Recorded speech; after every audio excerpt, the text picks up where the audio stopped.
Is this thing on? Hello, hello.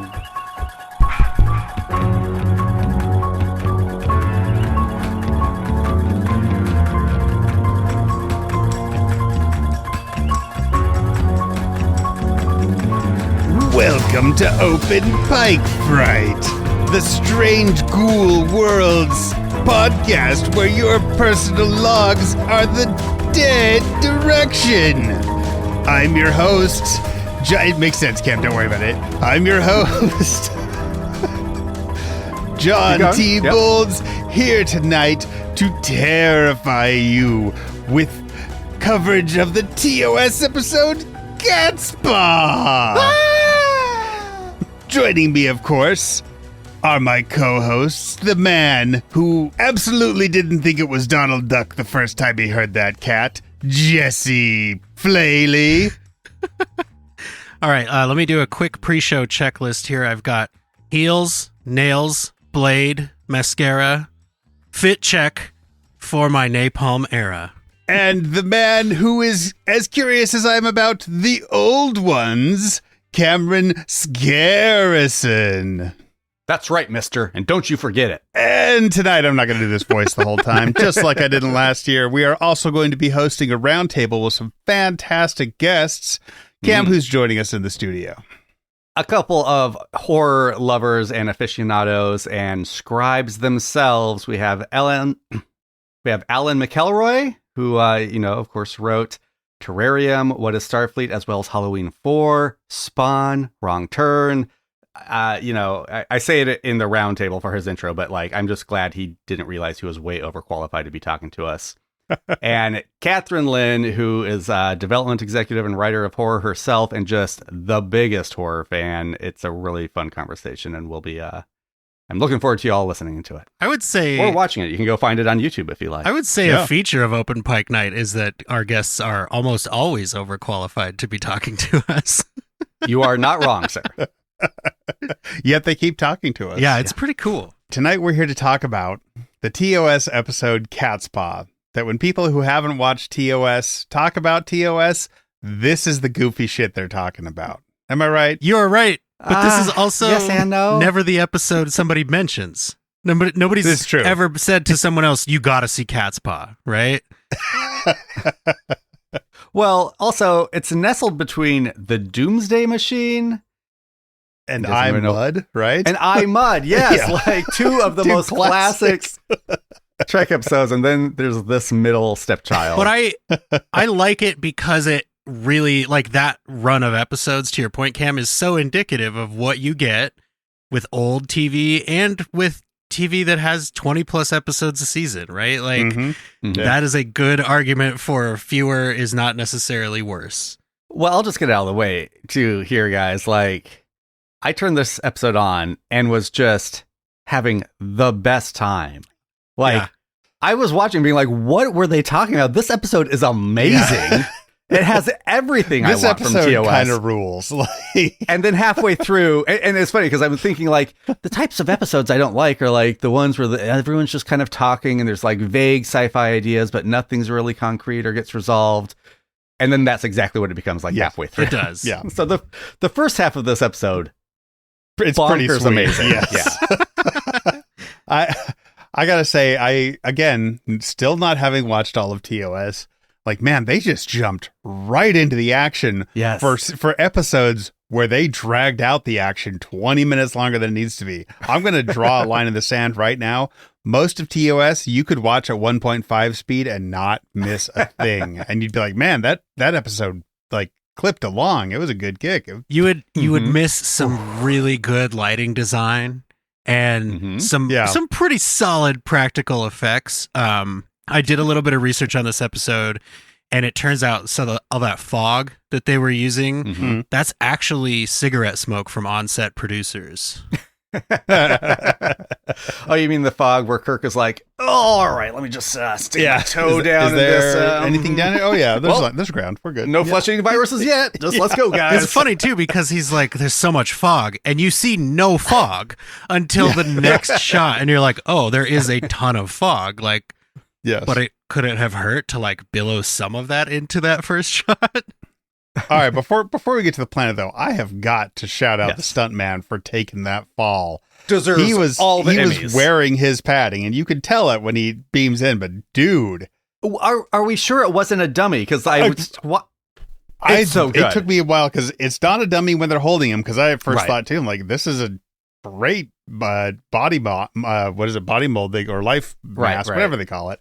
Like, no, that's actually him. Like, I mean, there's a weird cut. Like a champ. He 100% does. I mean, maybe either it's an amazing stuntman or an amazing body double for like that quick cut when it falls. It's just, whew. But he's dead now. Like, that killed him, right? Like he gave his life that's to Catspaw. what killed him. It wasn't the magic. But if you send 3 people down to a planet and only one of them asks for a beam up and refuses to explain, you fire on that position, right? Like, you know, you're not like, well, let's get together and go down there. You just fire on that position. My question is, I don't know what Jackson's job was on the Enterprise. I know Sulu and Scotty's jobs on the Enterprise. Why do you send those 2 men down to an uninhabited planet? There's not a joystick or isolinear chip in sight. It's like those men. CEUs. You got to keep your away team credits up to keep undercover boss. Yeah.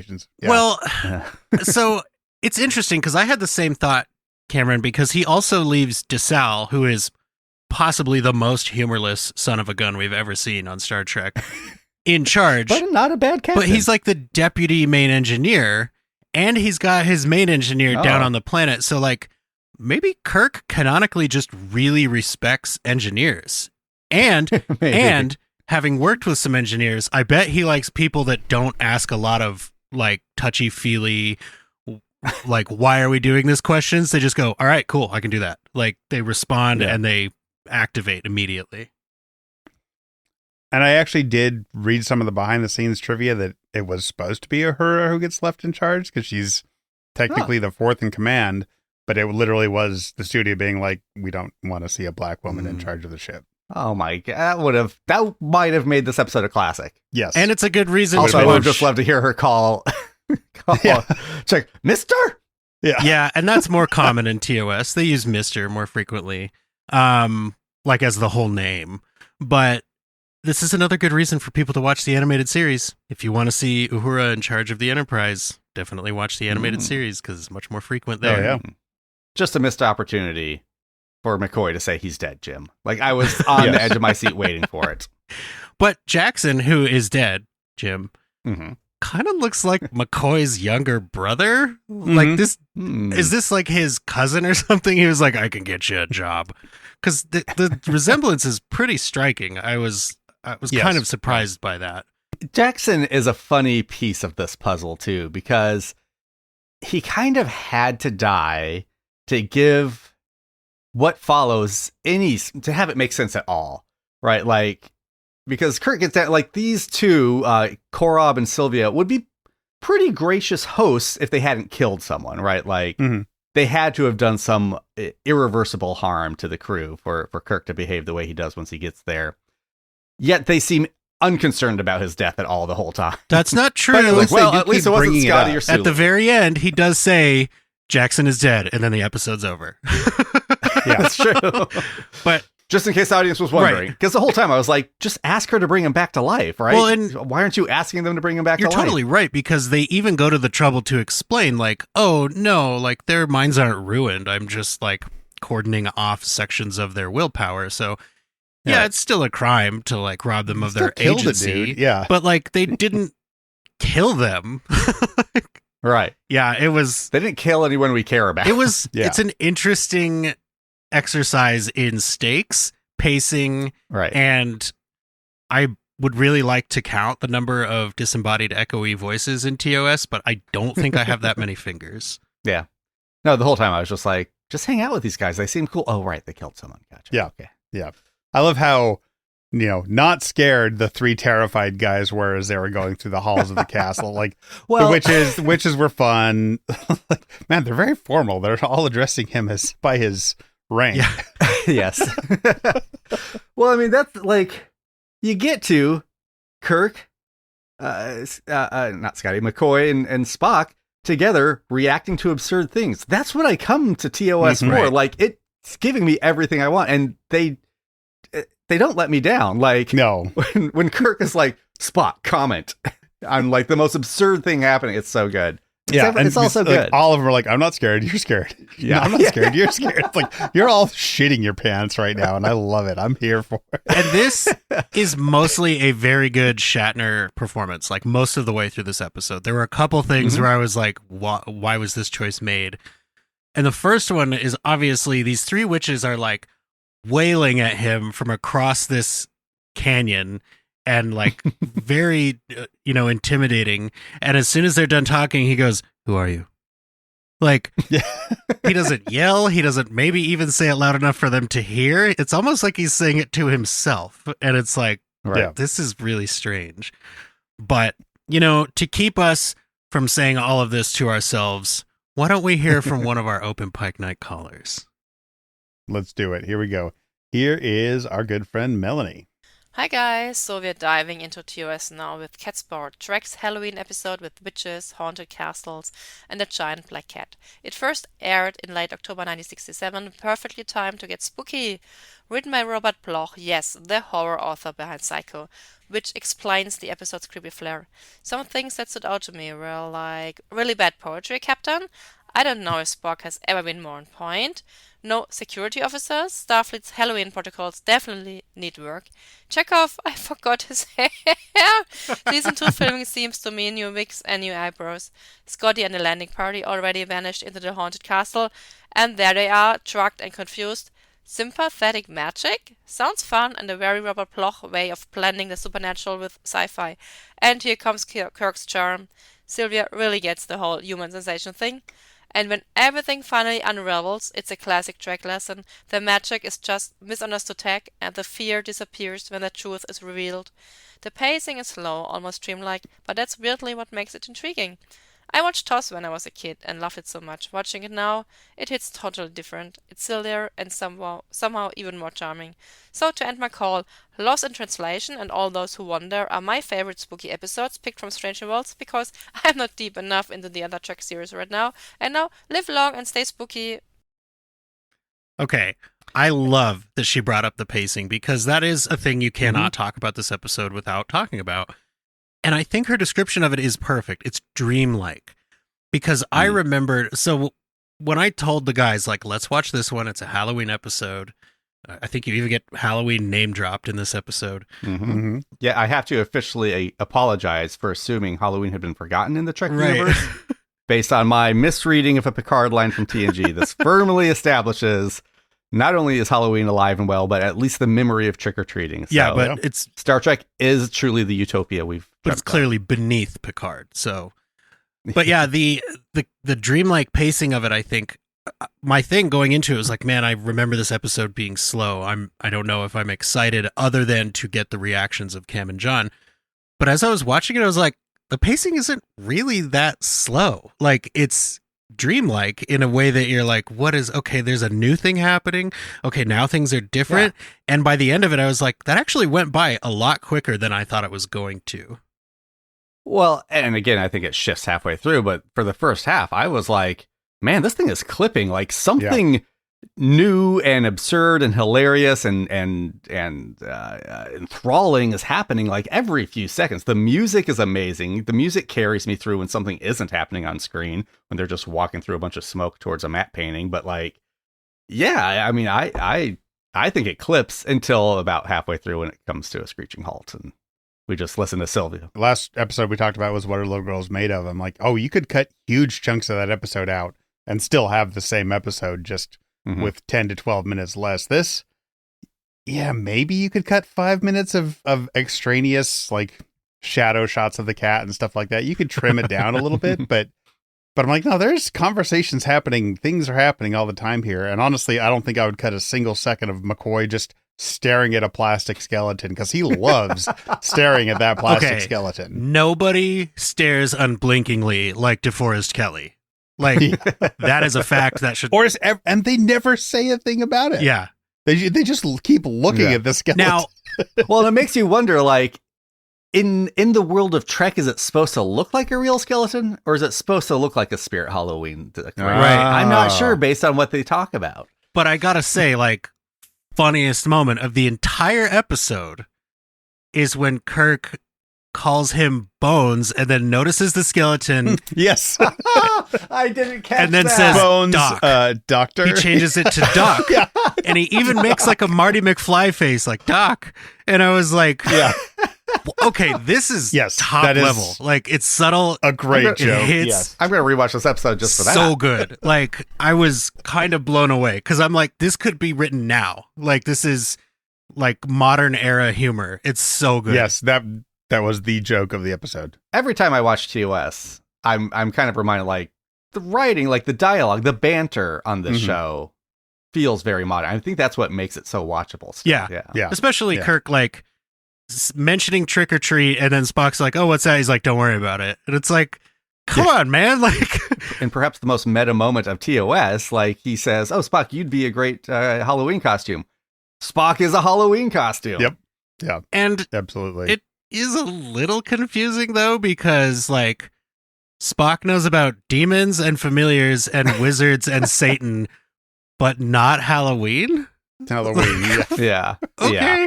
Right. Did you stop one page early, Spock?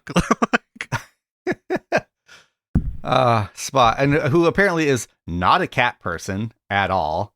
As what does he say? He says, or Kirk asks, "Why a cat? The cat is the most ruthless, most terrifying of animals." Okay, Spock. I mean, as a classification, that's not untrue. Like, you got tigers and panthers, etc., right? But like, I think it's probably not meant to be a subtle callback to his time with his pet Silat. Silats are very cat-like. They're kind of like a saber-toothed tiger looking thing. And I'm, like I said, I'm literally sure they were not referencing that, but things that happen later on end up making that kind of fit if you want to headcanon it in there. But yeah, you're right, though. The banter, just like all the way through, top level. But that does lead to like one of our first kind of like deeper dives into what this episode is trying to do and say, which doesn't work as well as the banter. So buried in our deepest subconscious, apparently, is our fear of black cats, spirit Halloween decorations, Shakespeare. Like, and it's all being pulled from Scotty and Sulu. That's where they're getting the subconscious information from. So I don't buy that, like, people now, let alone 300 years from now, are going to be concerned about these things, even on a subconscious level. B, shouldn't they be pulling, like, the Loch Ness Monster from Scotty, or like, I don't know, Sulu's from San Francisco, like roving tech bros should have been that's in the castle. First of all, that's racist. Second of all, I do think, like, Cameron, go spend a little bit of time on like woo-woo social media sites, and you will see superstition has quite a hold on people. But like but Shakespeare, the Three Witches, it's these archetypal things, right? Like, it's super broad, very deep subconscious things. Like, kids who see Three Witches are probably going to think Hocus Pocus rather than Shakespeare, right? But like, it comes from Shakespeare. And these are very learned Starfleet officers, so like, maybe I'm not going to sit here and tell you you're wrong. Like, the message is very clear, because it's definitely not. But like, it really feels like they're going for a this society has embraced facts and science, right? And that's one other thing I can point to where it's like, yes, society today does not always embrace facts and science. So like, there's something there. It's muddy, or maybe foggy, if you will. Well, to bring it back to Strange New Worlds, it did remind me a little bit of like the whole subconscious defense mechanisms towards the Vesda, where in both instances I was like, is that how that would work? All right, Star Trek. And being a little foggy. Yeah. One of my other favorite moments is Leonard Nimoy has a tiny little bit of his Boston accent peek through when he's explaining to Korob there never have been any life forms on this planet. I'm like, just not one more take? Okay, all right. I'm here for it. I like the Boston accent. It's just kind of funny. I really like the cut from them getting pulled out of the cell by Scotty and Sulu, and then they start to turn on him, and it's just like, nope, stop, hold on. And like the immediate jump to Kolob's, or what's his name? Korob? Yeah, Korob. Korob's throne room there. I'm like, that was actually really fun. Like, it was, okay, it worked. Mm-hmm. That was the moment that really grabbed me. I'm like, all right, there might be something to this episode. But I don't want to leave the dungeon too quickly, though, because when we first wake up, well, first they fail their perception check in the hallway, 100%. And honestly, not a bad zero budget effect for them falling through the floor. Yeah. But when they wake up in the dungeon, all three of them are in the sexiest torture pose you have ever seen. Hips out. Yeah. Yes, Kirk's hip is jutted out. He's apparently supporting himself on his legs while unconscious. Mm-hmm. It's I mean, you put a couple rips, classic Trek rips in those uniforms, and you've got yourself a steamy calendar. Oh yeah. Well, Sylvia wasn't aware of the subconscious desire for ripped Kirk shirts, so I mean, this is how Sulu imagines them all the time. That's true. Yeah. Yeah, and the one thing about that, I was like, there's a bit of direction where Kirk wakes up. He's got to be 1st. He's the captain. But then Spock is like half a second from opening his eyes. Like he's moving his head back and forth. He's just about to wake up and Kirk goes, Spock. It's like, just like have him be out and Kirk riles him or have him wake up. Like it again, this is an incredibly small thing, but I noticed it in a way that made me go, why did they do that? Mm-hmm. You said that Jackson kind of looked like a McCoy. I thought DeSalle, he kept reminding me of John Hamm. Yes. For some reason. He had that Ham chin. Yeah. And again, like, if this guy never smiled in his life and somebody told you that, you'd be like, yeah, I'd buy that. I did. Was there an arc on the Enterprise? I mean, because obviously there's like some tension between him and Chekhov, and then at the end they do sort of succeed, even though it doesn't mean anything. This episode happens to them more than it's like to try and crack it open, but that was it. But usually when they put a replacement captain on the bridge, it's to show how much better a Captain Kirk is, and so I thought that it was fun that they had a competent captain on there who was like, look, if it's real, we can damage it, and like they actually managed to damage it a little. Which like. Of course, I don't know if it hit you guys too, but I was like, if it bleeds, we can kill it. Like, this is the exact thing. But I do wonder, so season 2, where this episode is from, is the first season with Chekhov. So I wonder if there are multiple, because I've seen them all, but I don't remember them all encyclopedically. I do wonder if there are multiple instances of somebody kind of challenging Chekhov, like, hey, are you too new for this? Can you handle that job? Just as a way to kind of get the audience up to speed. Like, yes, he's young, he's a new character. And spoiler alert, they're going to make so much fun of him for being Russian for the rest of the show. Like, it's forward thinking in that they put a Russian on the bridge, but it's like totally on par by just constantly taking the piss out of this guy. I mean, that was the impression I got, is that they were just kind of establishing him as the young guy on the bridge. Yeah. And I don't know, what do you guys think the exchange rate is for credits to Navy beans? Is it? Okay. Well, speaking of like sayings I don't understand, let us hear like a cat's paw? What? You used these. Should I know that you phrase? used these two as a cat's paw to get us down here. So Yeah. I will just be totally honest. I just looked it up. I just said, define cat's paw. And it's like a person who is used by someone else for usually a negative purpose. So it's it's kind of like a patsy, I guess. You got man. I think I read it in some Stephen King book first. Might be in The Stand is where I learned it. I'm trying to remember. Yeah. But also, it's a little heavy-handed to call the episode Cat's Paw, have two guys be a cat's paw, and have a cat in it.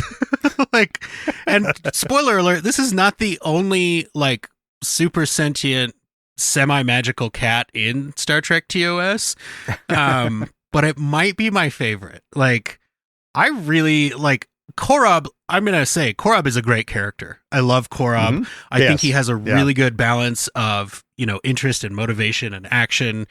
Sylvia is slightly more one note, but it's not a bad performance. And it is an interesting thing to show, like, hey, yes, these two are both of some other thing, but they're not the same. Like, they don't have the same methods. They don't have the same motivations. And I think that does go back to what the episode might be trying to say, which is like, superstition and magic belief will get you this far, and like a solid scientific method will get you this far. And here's these two having different methods for the same thing. But again, is not super clear. Yeah, I didn't pick that up at all. Like, they make a big deal about that they traveled here, that this is not their home planet. Don't know why that's important at all. They talk about the old ones to John's introduction for me. I was intrigued. Like, as soon as they started fighting, I was like, oh, okay, there's some backstory here. We don't need to tell that. No, let's just have a shadow of a giant cat at the end instead. Yeah, and that's... I don't know how I feel about it, because part of me likes it, right? Like, part of me is like, the audience is smart enough to understand they're aliens. That's good enough. Like, you don't need a huge explanation of their whole lore. You know, like, if this were a modern Trek episode, at some point, one of these characters would say, the old ones were our gods, and they forced us to build temples, and eventually we became unshackled. And it's like, you don't need that stuff. You really don't. Like, you get it, right? But I need to know their motivations. I need to know what she's rebelling against. They're studying humans. Are they? Yes. Well, they're studying the life forms of this galaxy, which happens these two to be humans. Stumbled. Okay. If you say so. That's the impression I got. Them just dying at the end too. I'm like, what? Yeah, you had no plan. Like, you can't. They don't try to help them at all. They're just like, was your own illusion watch them keeping die, you guys. alive? Yeah, we just watch these guys die. It's like, oh, if only we could study them. Nope, they're dead.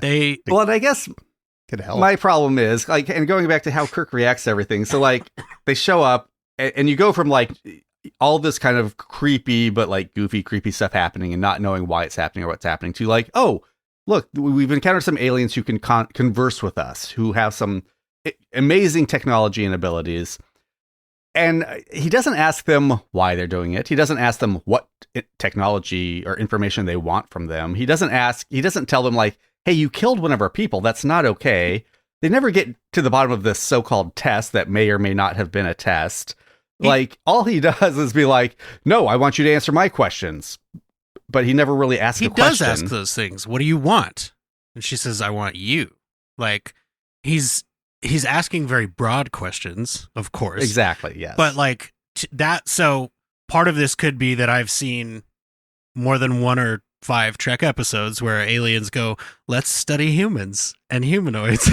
So I'm like, right. It's possible that I'm, like, pasting that onto it. But I really got the feeling that with the 2 different methods, right, where Korob is like, all right, let's see how they respond to this. Oh, that shows loyalty. I appreciate that. Let's see how they respond to a bribe. Oh, they can't be bribed. I appreciate that. He's testing them. He's studying them.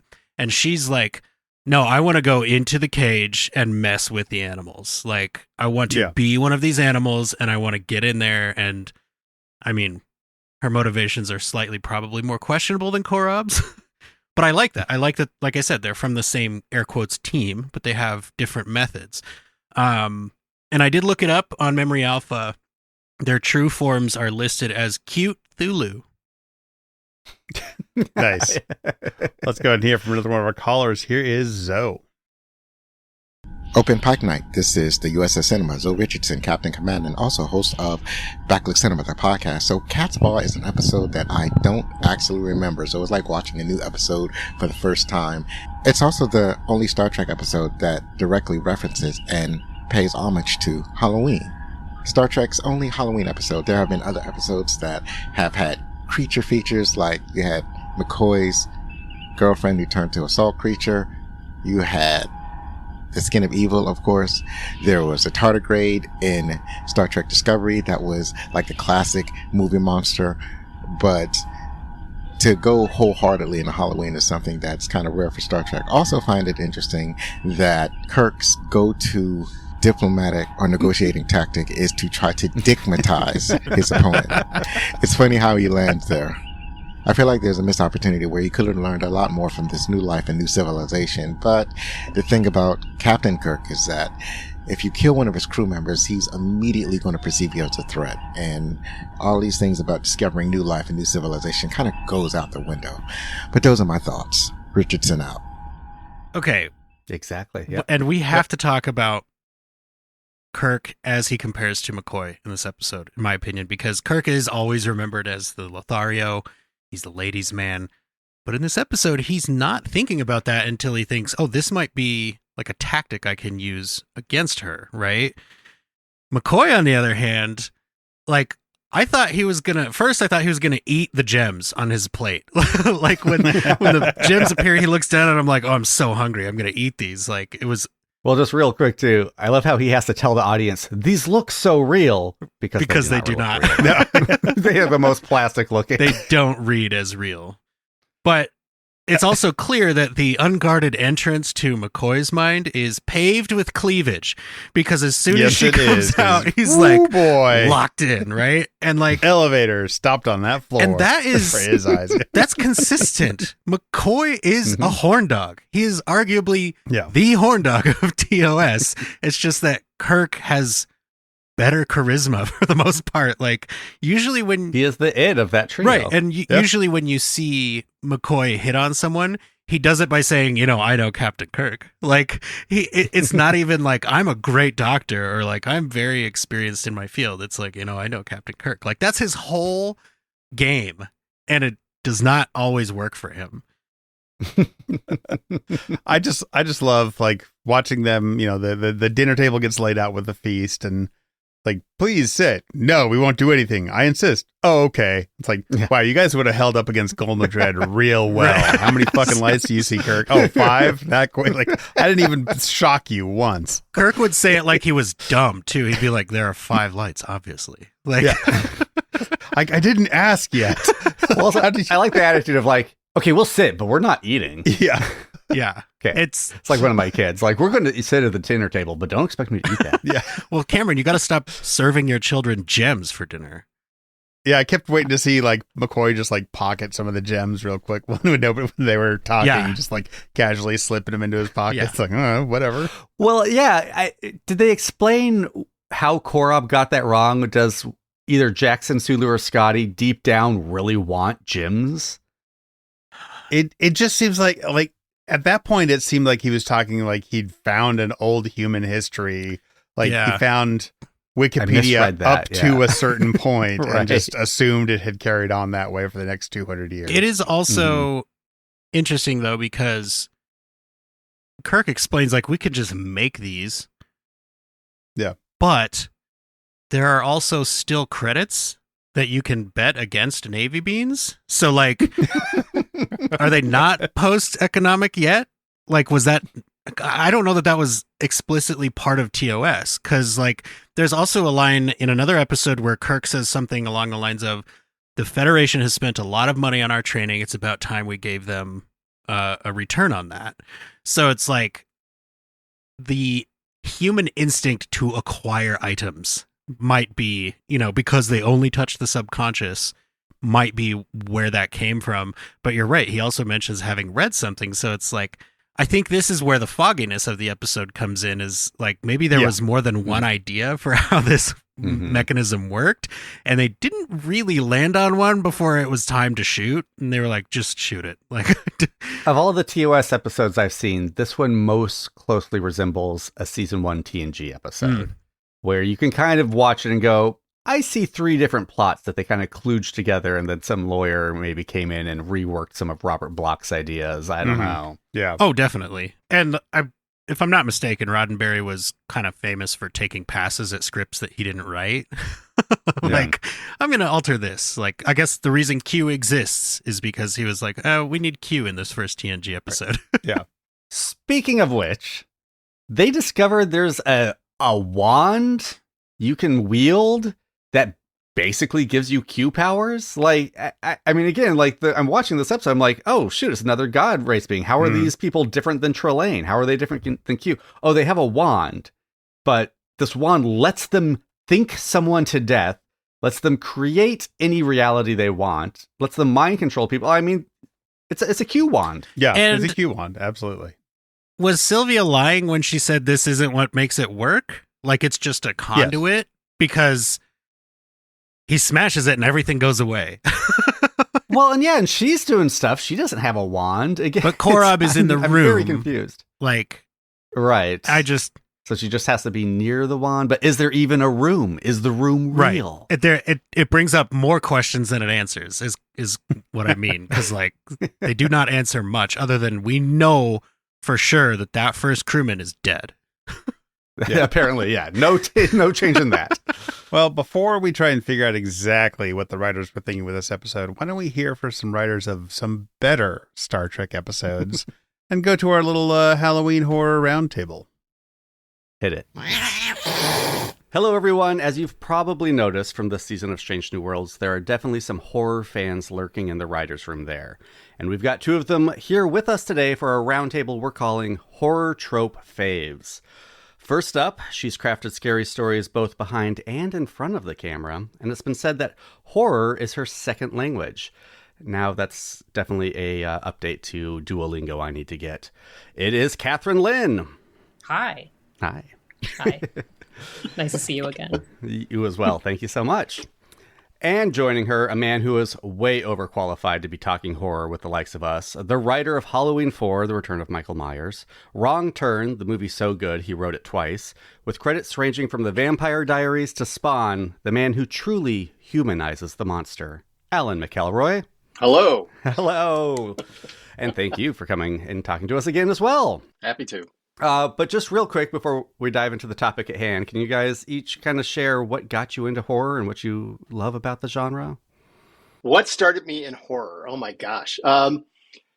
It goes way, way back to, I don't know, when I was a little kid watching, I think, and I'm going to mention this later, but like movies like The Birds, that really got me into horror. Also, I just loved it. I don't know what it was. It was like right from the start. I would always gravitate towards sort of the shadow stories and the scary stories. I would actually tell stories to my friends. We'd like, it's a rainy day and we're sitting in the garage, and I would just be the one to start telling a story and like bring up ghosts and monsters and things. And it's just been with me my whole life. Perfect. Kathryn, Alan said you have some great horror bona fides. Really? I started loving horror when I was very, very little. I was probably like 8-ish, and my oldest sister, to prank me, essentially, made me watch The Shining, because I was that little sister that was like following her around and like wanting to hang out with her and her friends all the time, like, take me with you. And she was like, you can come with me and my friends out if you watch this movie first. And she put me alone in this tiny little, we called it the playroom, but it was basically a closet. And she put me alone in this room and put The Shining on, thinking I would be like totally traumatized and never be able to do anything again. And I absolutely loved it. So much of it I didn't understand. But I walked out of that room and I was like, that was great. I have some questions and I have some notes. Like, I was like, I have some thoughts. The architecture of the hotel doesn't quite line up. Did you notice? Yeah. Yeah. And so after that, I just wanted her to rent me every horror movie ever. So she went and got me like Friday the 13th and like the whole, I wanted like the whole of every franchise. And so I would just sit and watch horror movies like all day and all night long. And then I ended up becoming a horror development executive, and I was a horror writer. And so I spent a lot of years working in the horror genre on both sides of production and writing. Amazing. Okay. Now, since Kat told such a great story, can I retell my story? Retell yours? Yeah, I was like, Alan, Please. You've got a better story than what you're telling. I do have a better story. See, you caught me off guard by asking me a question, then my brain just went like off. You went to the poetic answer, not the anecdotal answer. Here's the anecdotal answer, which is hilarious. Okay, so when I was a kid, my cousins wanted to watch The Birds, so it is about the birds. So we started watching The Birds, and we got to the scene where the mom drives to the farmhouse, and she walks in, and the house has been destroyed by birds, and there's the guy's dead body in the corner with his eyes poked out. It freaked me out so much, I made them turn the TV, change the channel we were watching on television, made them change the channel. So they changed the channel to like, let's make a deal. I put my face in the pillow. I was so terrified. So horror movies actually scared the heck out of me for years. And I would, I could barely watch them. Then we went to see Jaws. And it was my sister and her boyfriend, and she took me and my best friend to go see Jaws, but the theater was packed. So we all had to separate and sit alone in our seats to watch Jaws. So I'm terrified of horror movies. I'm sitting alone in the theater with, I'm surrounded by strangers watching Jaws. And also eyes bothered me. Anything with eyes. Oh. We got to the scene where the guy and the head comes out and the eyes missing. freaked me out so much that by the end of Jaws, all my fear of horror had just been like purged from me. I'd been exorcised. And after that, that's all I wanted to write was just horror. You know, like I wanted to write scarier and scarier stories after that. So there's my anecdotal story. Jaws and eye stuff, both things you can find in this season of Strange New Worlds. Yes. We're going to need a bigger away team. All right. Oh, yeah. Well, so for this roundtable, we wanted to move beyond just picking our favorite horror movies and really kind of drill down on some of the specific elements and tropes that make the genre so much fun. So we'll be kicking things off with one inspired directly by this season's episode, Shuttle to Confori. Let's talk about our favorite zombies. Not zombie movies, but the specific zombies that really worm their way into our brains. Nice. Thank you. Kat, please go first. I mean, my knee-jerk reaction to that when you say my favorite zombie is Fido from the movie Fido. Yeah. Billy Connolly? Billy Connolly. Yeah. Because that's my favorite zombie in the sense, like I wanted him to be my friend and, you know, like but if I actually give it a second, like Tarman, you know, I think he's probably, I have a lot of Tarman stuff in my house because I love Return of the Living Dead so much. So I have like Tarman socks and Tarman shirts and figures. But yeah, Fido, number one answer. Excellent. Locking it in. Is that your final answer? Yeah. Well, I'll jump in after that because, I mean, I have a short list and 3 of them are from the Return of the Living Dead series. 100%. Definitely Tarman's on there. But I think my number one is the half zombie lady from Return of the Living Dead. Because it hurts to be dead. Yeah. Yes, I can feel myself rot. Like when she says that, like just right now, the hairs on the back of my neck are sticking up. Like I think Return of the Living Dead was the first one to have talking zombies and to like get into the mind of what it's like to be a zombie. And it manages to do it both in the most campy way and the most horrifying way, like in that moment where she's strapped to the gurney and they're interrogating her, and it's just such an amazing like special effect and design. When I think zombie, that's the image that first pops in my mind. Jesse, how about you, sir? Okay, Cameron, you know I'm the squeamish, right?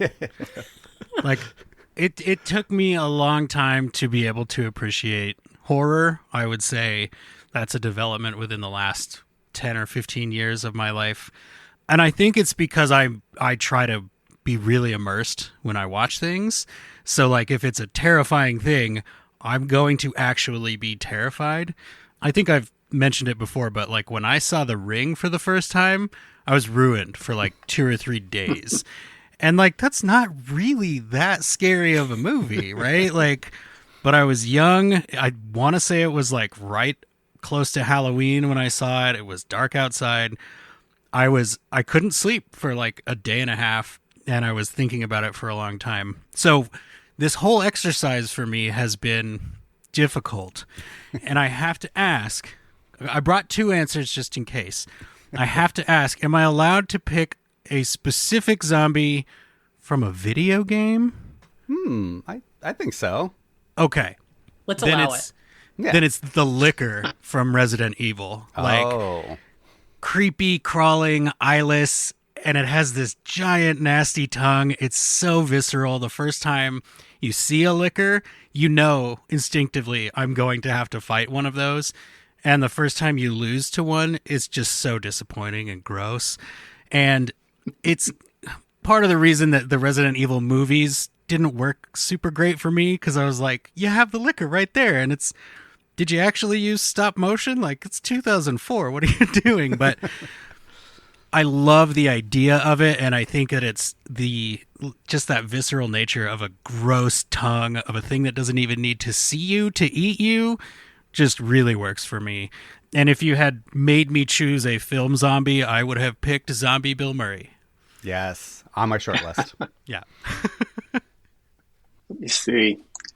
It's so funny because Return of the Living Dead is so iconic. That's the one that comes to my mind. Is that what it is? I haven't seen it in years. Is it Tar Zombie? Is that the one that was trying to go into the Tarman into the attic or something like that? Like, yeah, sort of like more of a skeleton.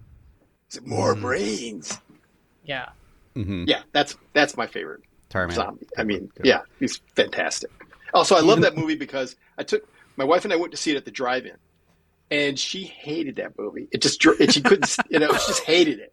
And I loved it. I thought it was great. And my favorite scene, of course, is when they take the guy's temperatures and it's like 72 degrees, room temperature. That's my favorite moment in that movie. It's so good. Even the send more paramedics zombie. Yes. I love him. Yes. Julie Walker, great last name for someone who turns into a zombie, from Return of the Living Dead 3 was also on my short list. I think Return of the Living Dead 3 is an underrated gem. It's one of the first like true horror romance movies, not just gothic romance, which has been around for centuries, but like 80s horror romance. And then Bub from Day of the Dead was on my short list. Yeah, that was another one on my list I was thinking of. Well, John couldn't be here, but I did bring this this tape recorder. Let's see if we can pick up some EVPs, and maybe a voice from beyond will speak to us. Hey there, it's producer John. I'm sorry I couldn't be here tonight to join this roundtable, but I would love to thank all of our fantastic guests and my fellow co-hosts for running the ship and having this fun discussion about horror movies. Favorite zombie, and that's a tough one. There have been so many good individual zombies. You can go with funny ones. You could go with just really notable makeup effects and gore. I'm gonna have to stick again with enjoying some more tragedy. I really like, partly because of who this zombie was before he was a zombie, I'm gonna go from Dawn of the Dead, the remake. The Zack Snyder film, I'm going to go with Andy, the gun store owner, as the zombie. It's a great callback. The reveal of him having been bitten and zombified is tragic, but it's also pretty funny with the callback to him holding up the sign earlier and then just smearing blood all over the whiteboard and holding it up as a zombie. Just a great moment, great zombie, super memorable. Dawn of the Dead, the movie that taught me to give remakes a chance before I just write them off. All right, well, we talked about some very iconic zombies, but let's move up to the big leagues, our favorite horror icons of all time. There's definitely some room for interpretation here. I'm curious how you guys interpreted this one, so let's hear your favorite picks for the most famous faces or probably masks of horror. Let's start with Alan this time, who wrote one of the most famous masks of horror. You know what I'm going to say. I mean, there's just no escaping it. I mean, you're allowed. Michael Myers, to me, the shape is the icon for me. I mean, from the time I was in college and just watching Halloween, it's that character. It just embodies everything that I love about horror. The fact that John Carpenter said, in order to make him seem more terrifying, he didn't have him walk like a monster. He had him walk like a man. I thought that was fascinating. Also, I just love the fact that in the movie Halloween, because it's so low budget, John Carpenter did the smart thing of having Dr. Loomis constantly remind us of how dangerous and how terrifying and how evil Michael is, so that when you see him, he doesn't have to do anything but just stand there, which I love. So for me, Michael Myers, hands down, has been the icon for my career. That's fair. Kathryn, how about you next? I think I would go with Mr. Ash Williams. Definitely on my short list. As a protagonist, more iconic than his antagonists. Evil Dead has always been a huge part of my life. One of the first scripts I ever wrote was an Ash versus Evil Dead spec episode, way back in the days when people would spec episodes of television. I did that one, and that's what got me started as a TV writer. Like, that got me my early jobs, and so I sort of owe my career to Ash versus Evil Dead, which I think is an unsung gem, by the way, of a TV show. Mm-hmm. I think Ash can probably answer any of the questions that you guys are going to ask. I can probably answer with something from the Evil Dead universe. Your mind to my mind, Kathryn. Absolutely. Jesse? Well, this is a little embarrassing, and I swear I'm not doing it to suck up, but I also have to pick Michael Myers. I talked about horror being kind of a recent thing in my life, and so when I first met my wife, you have that that period at the start of a relationship, right, where you go, what kind of movies do you like to watch? And then you realize, oh, we don't watch the same movies at all. So now we get to have a fun movie exchange, right? Like, great, I can have you watch Bloodsport and Jurassic Park and Terminator. And she goes, yeah, you're going to watch the first 5 Halloween movies, and then we're going to watch all the Scream movies. So I was like initiated into the Michael Myers fandom by my wife. And I was so grateful because when the new Halloween movies started coming out, the most recent set, I was like, I have an opinion on this. I'm so excited to go watch this. Like, normally I would write that off, right? But now I'm so steeped in it. And you know, once you find out the Shatner connection, like as a Trekkie, you're like, well, now there's a special place in my heart for that. But to kind of talk about what Alan was saying, I love him because you don't need anything more. He's very similar to Jaws in that way, the shark from Jaws, right? Like, you don't need to understand his motivation. You don't need to know anything about who he is behind the mask, because those things don't matter. He is here to kill you, and you need to run away. And to me, it's just so simple and effective. It's difficult for me because I don't have a wide range of favorites to pick from. I do love Ghostface, but Ghostface's motivations change, and his attitude changes, and it's always more than one person, spoiler alert. And it's, you know, I feel like the different Scream movies work on different levels for you based on how much you like that Ghostface. But Michael Myers is just Michael Myers. So it's difficult for me to pick anything else, and I'm going to stick with him. Great. Yeah, I mean, I love Pinhead. I love Hellraiser, and Pinhead is such a big part of that. I love the evolution Chucky went on. I love that he could kind of embody so many different types of horror. Jason, for every 3 months, I have a dream where I'm being chased by Jason. I don't know why he's wiggled into my subconscious that way. I can't explain it, but there's that. But I'm going to go way back, way back, for one of my favorite movie monsters of all time, one of the best designs ever, the creature from the Black Lagoon. Yes. It allows me to also give some love to Monster Squad, because that design of the creature was also amazing. All 3 movies, he looks great. Just the swimming scenes, I don't know how they did it. I don't know why this almost 100-year-old movie has one of the best practical effect monsters of all time, but yeah. Love him. Yes. And I'm gonna also add just one more thing. Can I bring one up from a book? Please. Oh yeah. Not from the movies, but from the book. I've read Stephen King, my whole life. And the book It, which is, a tome to read, reading this book, and it's, they're talking about, and I'm not talking about Pennywise. They're talking about this evil and in the town and all that. And I thought, once they reveal what this thing is, it's never going to be able to match up to what I think it should be, this ultimate evil. Well, I hate spiders. I hate spiders. So I thought, and then at the end of the book, spoiler alert for anybody, turn it off if you've never read the book, that it was an giant alien spider. To me was you have described to me what is evil incarnate. And so my hat's off to Stephen King for I've read 1,000 pages of this book thinking there's no way you're going to pay it off, and he did, with a monster that to me was the worst of the worst thing I could ever imagine. Have you ever killed a spider in your house with a copy of It? I should. I would kill a spider in my house with a flamethrower and a shotgun.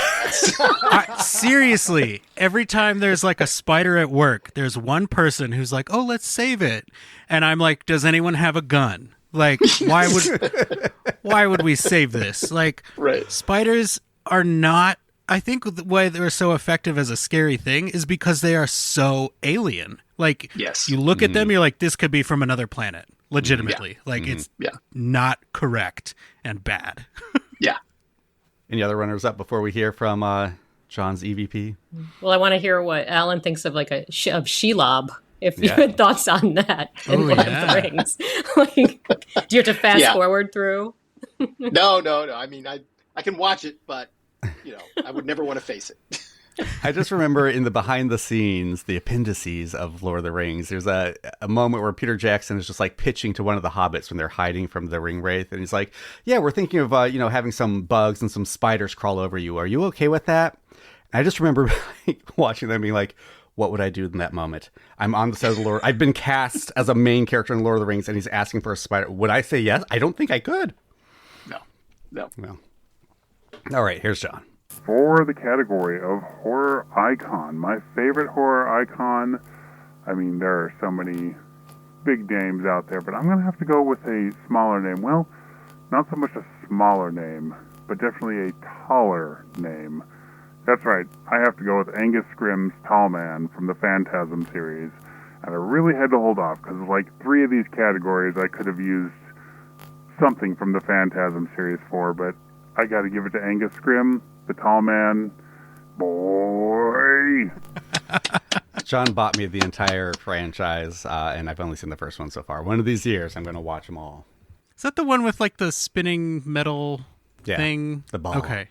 I've not seen it. I've seen like clips somewhere, and I can't remember. All right, well, we faced our monsters, and now it's time to celebrate the ones who survive it all, our favorite final girls, or boys, as the case may be. I haven't started, so, on one hand, Ash Williams is the correct answer. Like, Evil Dead is the movie that made me want to make movies. On one hand, it is Ash, but it's not, because my favorite movie of all time is a horror film.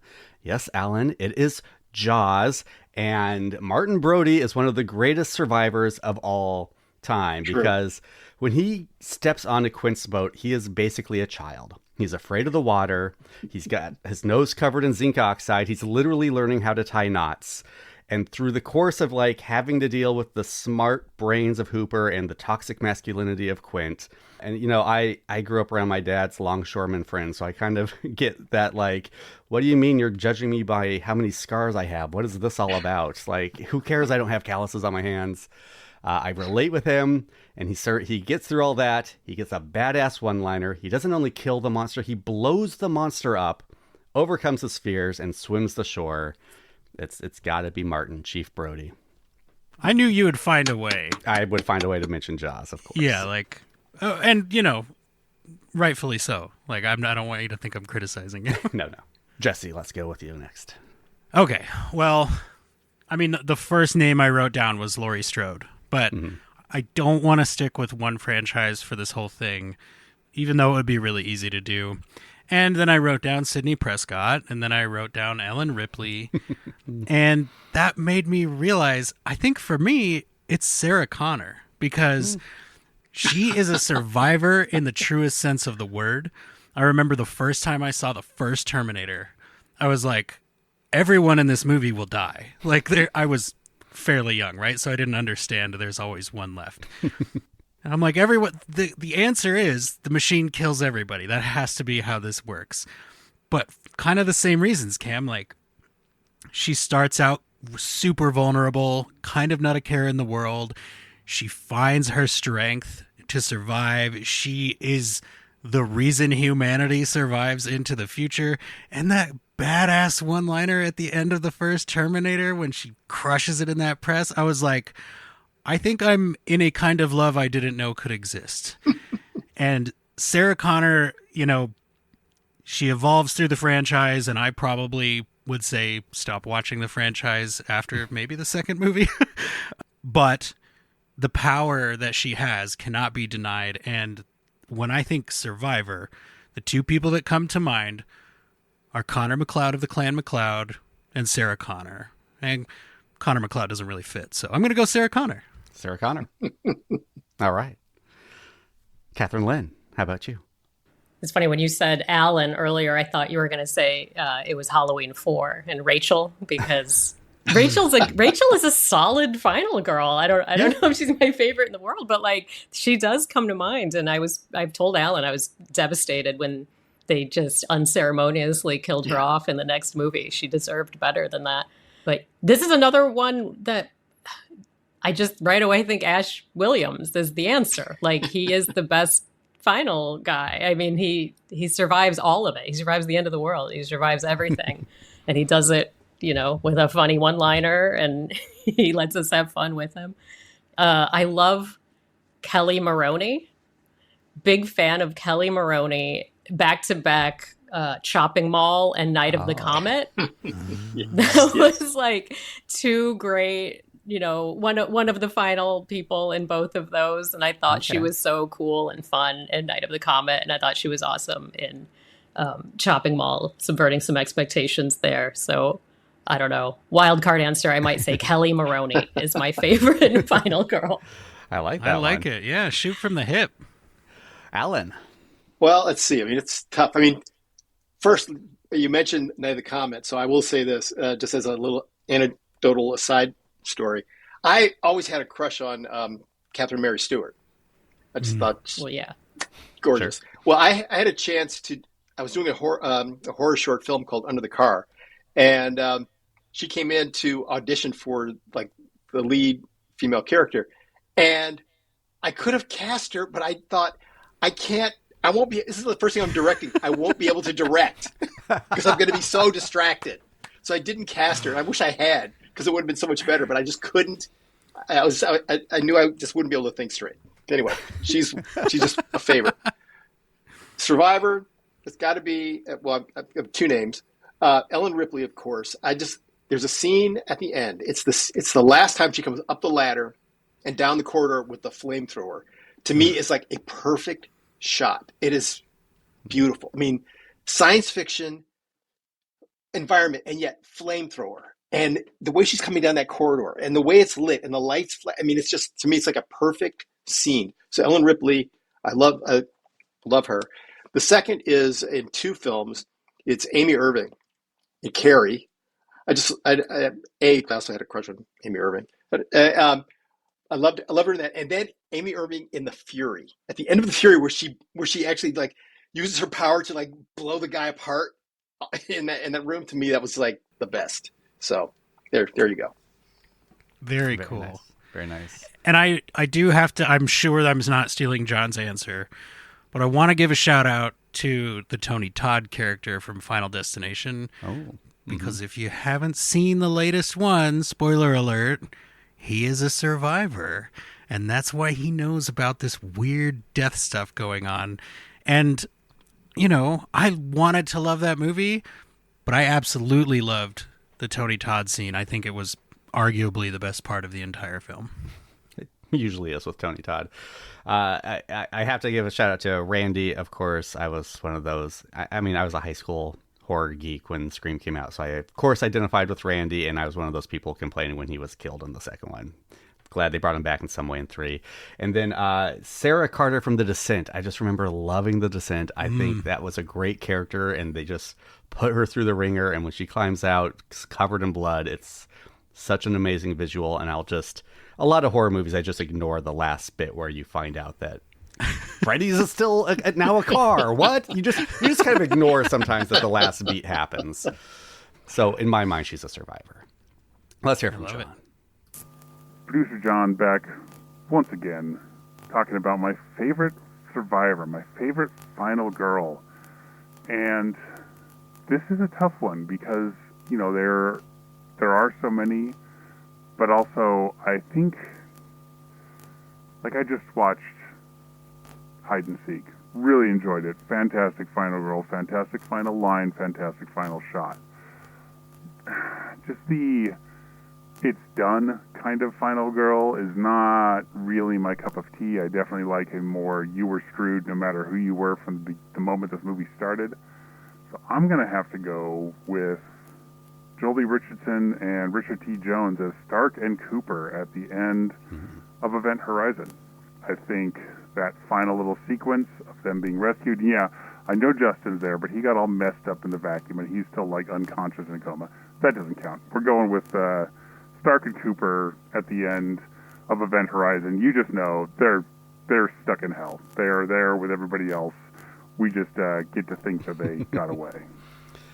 All right. Well, we've survived everything, and now it comes to the ending. I really feel horror movies either have the best or the worst endings, as I kind of just alluded to, of all the genres. So what are some of our favorites? Jesse, I don't think you've started one yet. Okay.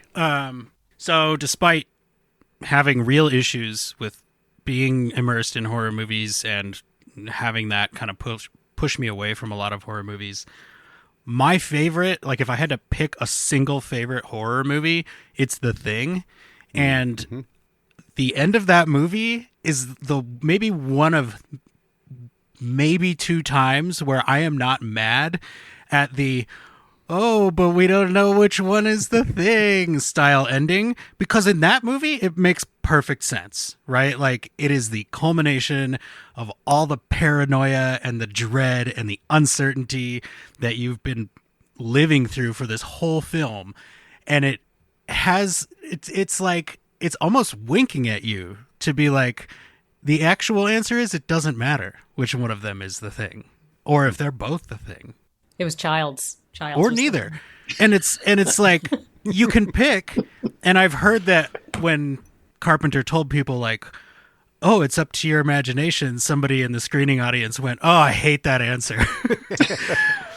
But I'm like, dude, it's a movie. Like, relax and invest in it a little bit.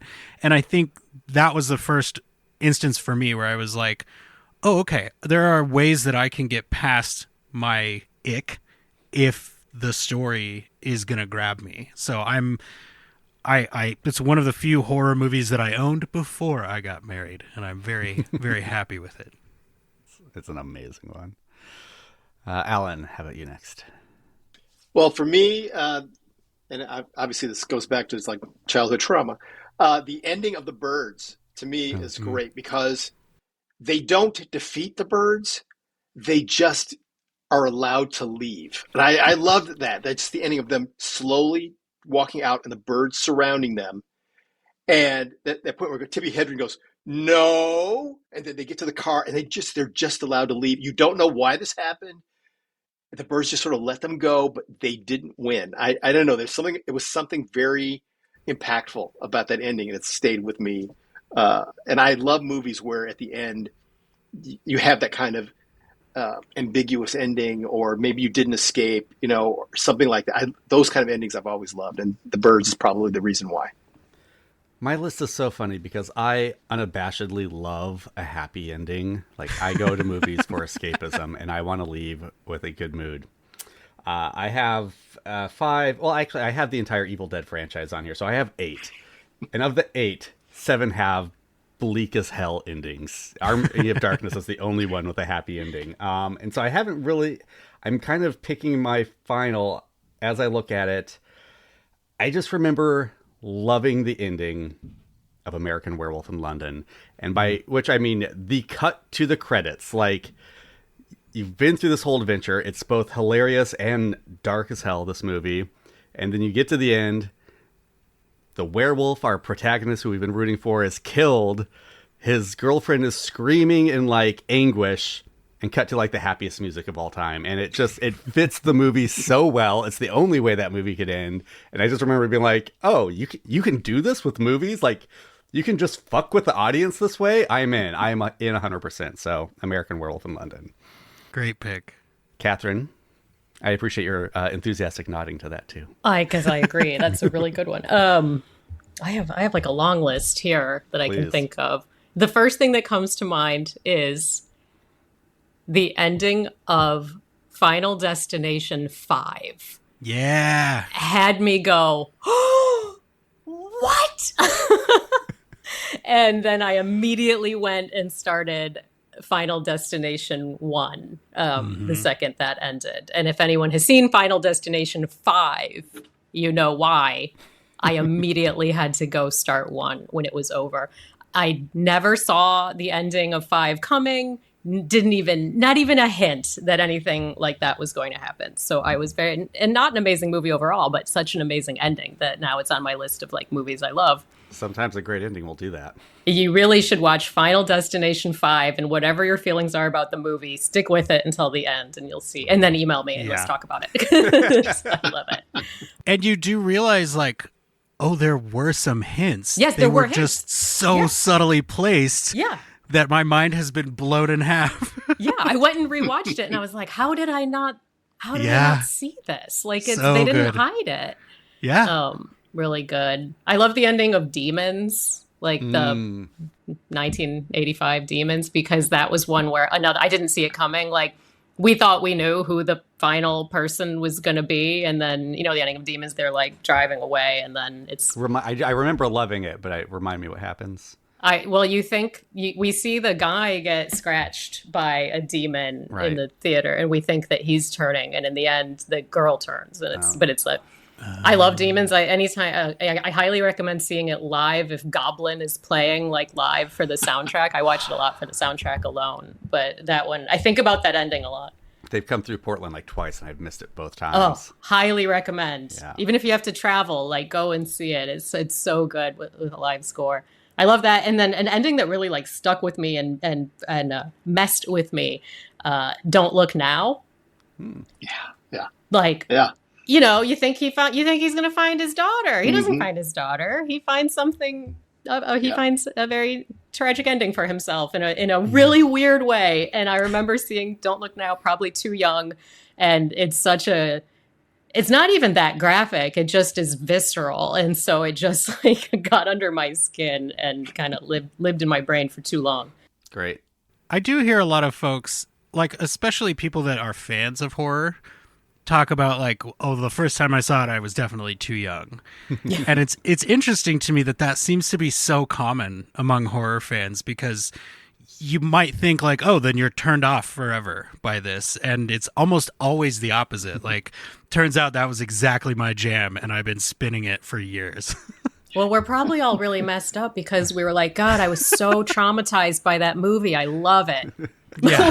Yes. Or it goes the other way with like Alan and me. We're like, I was terrified. I would refuse to watch the slightest scary movie until like, I don't know. At one time, I watched the one movie and I was like, okay, now I'm a fan for life. Yeah. No, I watched, what was it? Late at night, I was watching the original. This is how bad it is. The original War of the Worlds. I mean, you're talking like Gene Barry. I mean, wow. And they get to the scene. I was late at night and I'm watching it, and they get to the scene where they're trapped in the house, that's falling apart because the meteor crash and the house is sort of in ruins. And then you saw one of the Martians like pass by a window in the background, turned the TV off, ran to my bedroom, dove in, covered my head. And I was terrified. And then years later, I know I'm dating myself, but my parents took me to the drive-in to see Andromeda Strain and Colossus the Foreman Project. And that night, I laid in bed, wide awake, terrified, going, would I rather die because of an alien virus, or would I rather die in a nuclear war? Those are the two options. Yeah. And then, Cameron, you've got Green Slime as your name there. I do. So my sister took me to drive-in. I spent a lot of time at the drive-in. Took me to the drive-in, and the trailer that played at the drive-in was for the Green Slime. I've never seen the movie. In the trailer, because when I was a kid, I wanted to be an astronaut. In the trailer, there's a shot of the fakest looking space station imaginable, but it's on fire and it's entering the Earth's atmosphere. And I looked at that and I was traumatized. Like, they clearly didn't win. I've never seen the movie, but I don't know what movie we saw at the drive-in, but that image stayed in my head for years. I have it as a screensaver on my computer. I'm gonna track down that Blu-ray and get it for you for Christmas now. Thank you. I'm seriously gonna write this down. I gotta find a Green Slime for Alan. Has Chrissy Chong ever told you the story about how her family thought the world was being invaded by aliens because of a TV movie they were watching? Ask her sometime. She told us once. I will. It was like some British like faux documentary thing, and it was a War of the Worlds situation. Like they had turned it on in the middle, and they're like, Chrissy, her brother, come in here. They're coming. We've got it. And then like I guess the power went out at like the perfect time, and then like the brother went in and turned on another TV and was like, no, Mom, it's just a TV show. Or like they got the TV guide. I think we're like, oh no, it's just a movie. Okay. Yeah. Anyway. Well, there was Ghost Watch. Remember the BBC faux news Ghost Watch, where they made everybody think that ghosts were real. Love those stories. Speaking of ghosts, let's hear from John now.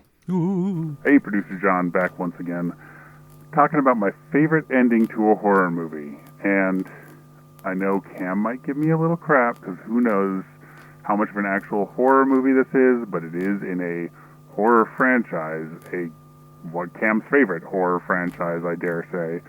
I have to go with the ending to Army of Darkness.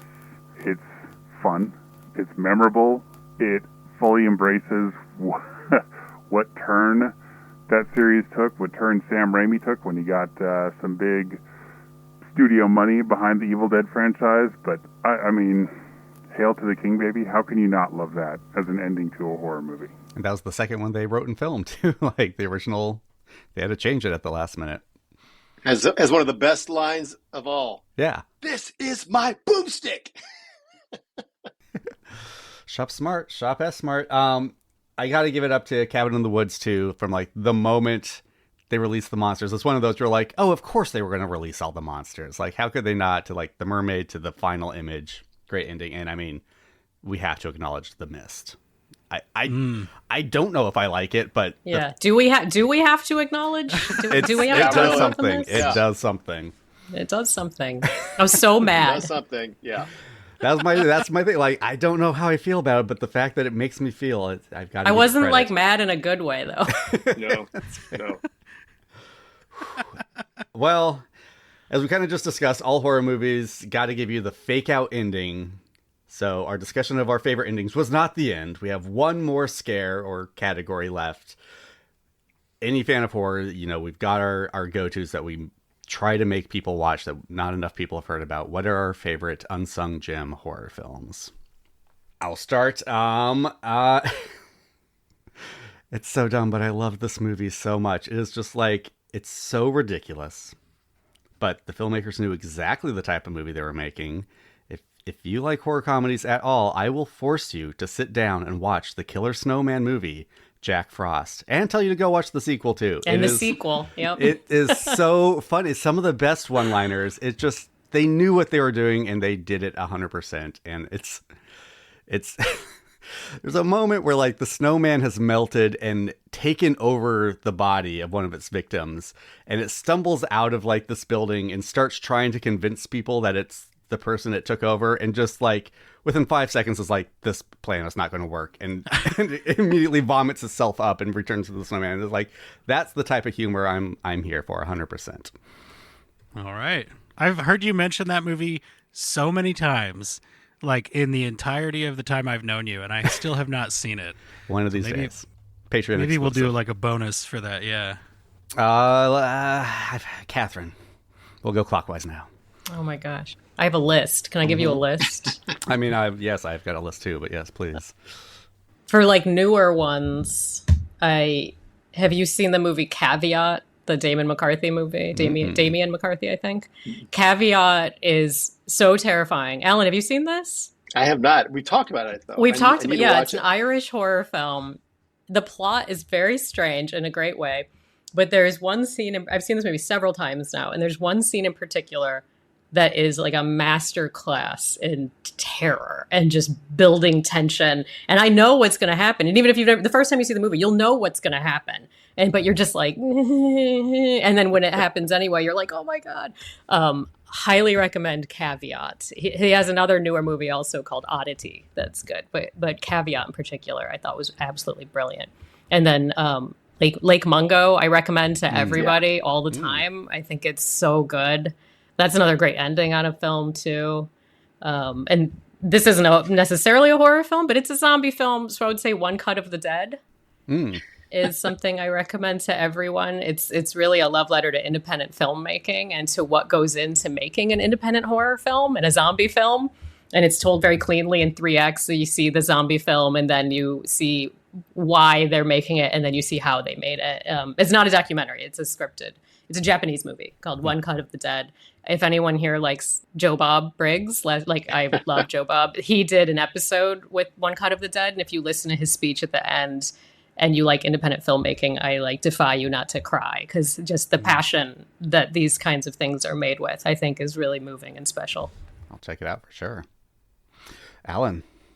Well, I started it's horror, but it's also science fiction. So I'm going to bring this in. It's a movie from the 50s. It's called It, The Terror from Beyond Space.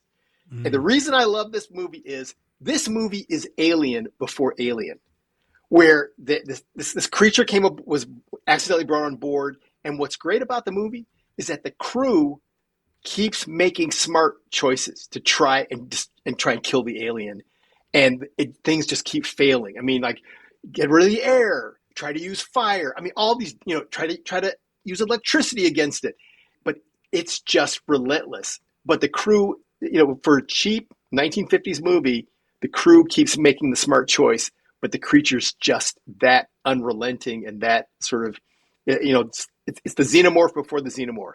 So nobody's ever heard of this movie, but I would say watch it. If you love Alien, watch where I believe this is the birth of Alien. I believe Ridley, not Ridley Scott, but Ronald, she said, and Dan O'Bannon watched this movie and thought, how can we remake this?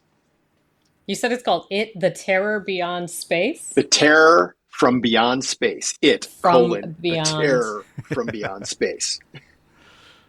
You guys, Alan knows every movie. Like, I don't know if you guys know, like, he knows every weird, obscure, older movie. We would do this thing at work in the Strange New Worlds room where we would go for a walk on breaks, and there's TVs around the production offices, not our office, just like the office building we're in. And it was always on, like, I think was it always on TCM? Is that It was always on TCM, yeah. And no matter what part of the movie that it was in, Alan would look at it for all of 3 seconds and just say what the movie was. Even if you didn't even see a person in the scene, he knew what the movie was every single time. I every watch a day. lot of TCM. I watch a lot of TCM. Can name that movie in 5 frames or less. Yeah. Yes. All right, Jesse. Whew. All right. Well, longtime listeners will not be surprised by my answer. Cameron will probably not be surprised by my answer. But there is a movie from the year 2000 called Blood, the Last Vampire. It is a animated Japanese anime movie. It is so freaking good. This movie is like 50 minutes long, okay? And it leaves you wanting more so badly. But it has like this, it's very early CG animation mixed with traditional animation in a way that is very surrealistic. Like, if you are sleep deprived when you watch this, you'll be like, oh, they put live action footage in here. Like, that's an actual place that they shot on location. And it's not. It's animated. It just looks that good. And there's one scene in particular that has kind of the exact same tension as the scene in Terminator 2. When you don't know who the good guy is, you don't know who the bad guy is, but you know something is about to happen. And their resolution of that is like one of my favorite scenes in any horror film ever. And it's so likable and so easily digestible. If you have not seen Blood, the Last Vampire, go find a copy of it, buy a physical copy of it, and watch it by yourself. It is amazing, and I will probably watch it tonight when we're done talking. Very nice. All right, let's listen to John's. As far as Unsung Gems go, mine is just a horrifying sequence, and it's not a horror movie. In fact, deep down it is a very, very insanely romantic movie, and I'm actually somebody who really likes insanely romantic movies, especially quirky ones, but the first half of Punch Drunk Love, following poor Adam Sandler's character around, is literally gut-wrenching. I have rarely felt as tense as I do, even on rewatches, watching the first part of Punch Drunk Love, and that is my unsung horror gem. If you've never watched it, just be prepared to feel it all throughout your gut. Bold pick, but I'm there for it. Yeah, producer John, for you to even mention Punch Drunk Love, well, I'm not here to yell at you for bringing it up. Like, you're totally right. That's the problem. Like, I have literally never been as uncomfortable in a movie theater as I was for that movie. I was, again, probably too young to be in this movie with the people I was seeing it with. And as we were walking out, a couple of them were like, yeah, I really liked it. It was really evocative and this, that, and the other thing. And I'm like, I hated this movie, and I hate all of you for bringing me to this movie. Like, why did you invite me to this? It was the most uncomfortable thing I've ever sat through. Now, I will admit, I haven't seen it again as an adult, so that could be part of it. But it sounds like it affected John, even though he is definitely an adult. I think John's 64th birthday is coming up. Is that right, Cameron? So I that's a great pick, and I'm in awe of you, as always, producer John. Might be my favorite P.T. Anderson movie. I've got to bring up Pumpkinhead just because of Lance Henriksen and Stan Winston's amazing creature design. The Burning is such a good slasher movie. Tom Savini, after doing Friday the 13th, instead of doing Friday the 13th 2, went off to do this very Friday the 13th ripoff of a movie. But it stands out because it's got Jason Alexander in it. Is it Holly Hunter? And it's early Weinstein. Yes. Is it? Okay. Yeah, it is. But it's, who's the other actor in it? Short Circuit, right? Fisher Stevens? Fisher Stevens is in it. Yep. Very young. And just watch. It's the only slasher movie where I'm like, you know what? You can take the slasher out of this, and this is a pretty decent camp movie. Like, I am here for these characters, and I am affected when they get slashed. Yeah. And that's why I do that one. And then these are not necessarily unsung, but they are two examples of perfect films, and they do not get sung enough for being perfect. They deserve to be in every Academy Awards, like Montage with Indiana Jones running over the bridge and Humphrey Bogart. The Burbs and Tremors. They are perfect films. I would not change a single frame of either. The Burbs. Is The Burbs like a body snatcher style thing? It's Tom Hanks. Yeah. Yeah, Tom Hanks. You're thinking of something else. I definitely am. I've heard the name, but I don't know what it is. If you have not seen The Burbs, watch The Burbs, Jesse. Cameron, amazing. There could be a whole podcast where you force movies on me, and we'd never run out of stuff. Well, Strange New Worlds ends in 2 years, so maybe. There you go. All right. Well, thank you so much for coming on. I know we promised 30 minutes, but you get a bunch of horror fans in a room talking, and time runs on, I guess. I haven't had this much fun talking about horror in a while, except for my son, who just watches YouTube videos of, like, stuff that he probably shouldn't be watching. He has so many questions about who would win, Dad, Chucky or Jason? Who would win, Pennywise or Pinhead? Trey, you're too young to watch these movies. Why are you asking? Pinhead. Yes, that's what I know. Yes. That's the answer. Pinhead. And I do give him the answer. Yeah. There's answers. Thank you so much for coming on, for all you do on Strange New Worlds and in the horror realm, and we look forward to what's coming from both of you in both those realms. Thank you. Thanks for having us. Yes. Well, that was fun. I really wish I could have been there with you guys for that recording. That was a lot of fun to listen to. But John, you were there in spirit. Ooh. Yes. And it was fun hearing your responses afterwards. It dovetailed nicely with our responses many times. Yeah, I know. I was like, oh, okay. Cam's totally on board with me using Army of Darkness. Like, great. That's excellent. Right, yeah. For me, that's exactly what I was thinking. The most exciting, for me personally, the most exciting part was I mentioned an anime movie and they both went, oh yeah, that's a great movie. I was like, immediately. What? Yeah. This has never happened to me on Open Pike Night before. It was great. There was a point where I was like, oh shoot, we just began a horror movie discussion with two people who have seen every horror movie and remember every character's names.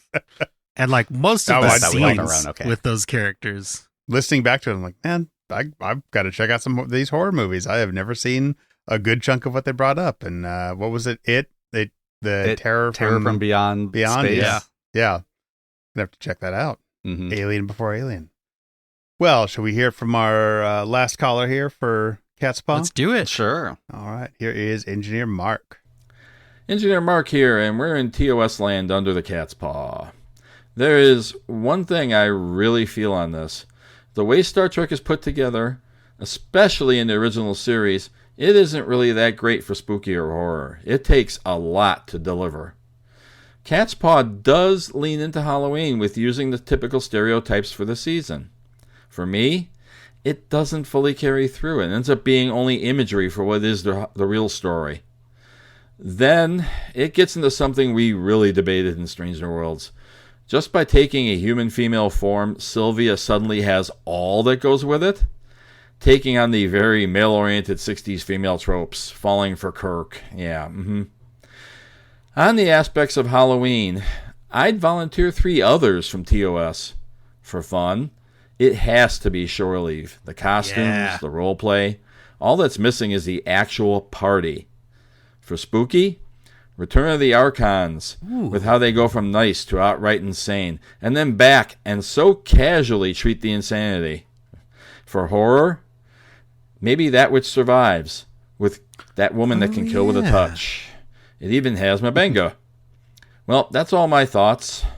Until next time, live long and prosper. Thanks, Engineer Mark. You just solidified our next 3 to 4 years of Halloween specials. I appreciate that. And I think it was Nice. Kathryn who brought up Wolf in the Fold, which I do think is genuinely a very good episode. I'd be interested to see what you guys thought of that, so we can throw that one in the mix as well. And you're totally right, Mark. Like, I'm a woman. I'm the woman. I'm any woman. Like, this was written by dudes. Absolutely. I don't think it takes away from the performance, except, like, you guys, she would be a terrible kisser, right? She's never kissed anyone before. Yeah. I would love to see Bernadette Croft's take on that third woman's costume.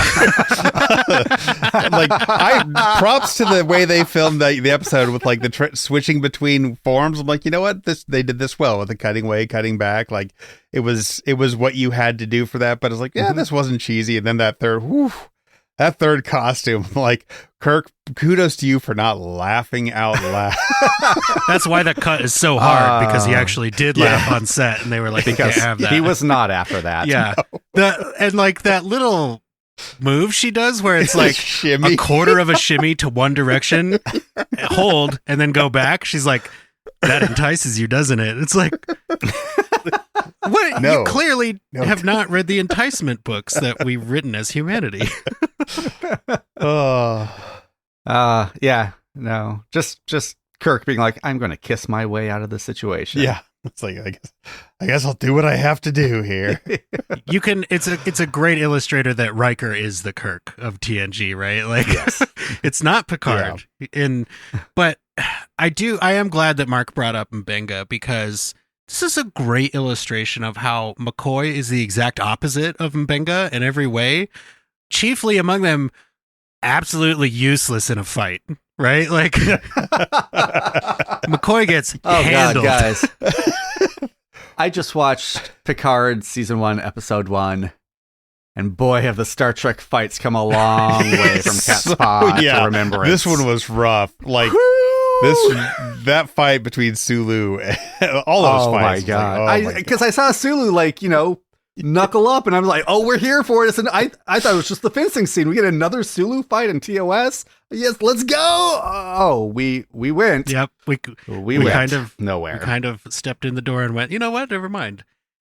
And some of those like, he is clearly 3 feet away from Sulu when he punches him. The McCoy punch is the worst. The McCoy punch Maybe was that's the egregious. That was the really rough like, to watch. Cut that. This episode is long enough. Just cut it. It's okay. Like, just have him be unconscious. You know what you can Nobody do? will ask. You could cut to someone's face going, ooh, ah, ooh, and just add the sound effects. Yeah. You don't need stunts at all. I do love the punch sound effects, though. Like the very bright smacking, like, psh, psh. Like, it is one of those things, like, as a kid, I would ask adults about Star Trek, because my dad was really into it, and I was always told, like, oh yeah, you could see the strings on the Enterprise, and the fights were super unconvincing, and this, that, and the other thing. And I'm like, having watched it all now, that's mostly not true. Like, usually the fights are at least, like, you see physical contact get made.